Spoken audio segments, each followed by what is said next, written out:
The Dodge Journey's alarm system often malfunctions due to three primary culprits: faulty door ajar switches, a problematic hood switch, or issues with the totally integrated power module, known as TM. The alarm system monitors sensors on the doors, hood, trunk, and ignition.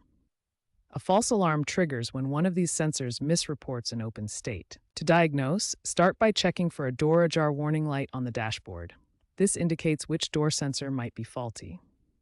Next, inspect each door latch for debris, corrosion, or bending that could cause the switch to malfunction. The hood switch, usually near the latch, should be checked for rust, misalignment, or wiring shorts.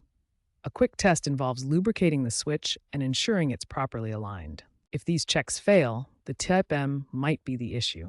This module controls power distribution and sensor readings. A simple TIPM reset involves disconnecting the car battery for 10 to 15 minutes to reboot it. For door ajar issues, clean and lubricate the door latches and switches. Clean and lubricate the door latches and switches to fix door ajar issues. If the hood switch is faulty, replace it or repair any damaged wiring. For TIPM-related problems, besides the battery reset, use an OBD2 scanner to check for diagnostic trouble codes.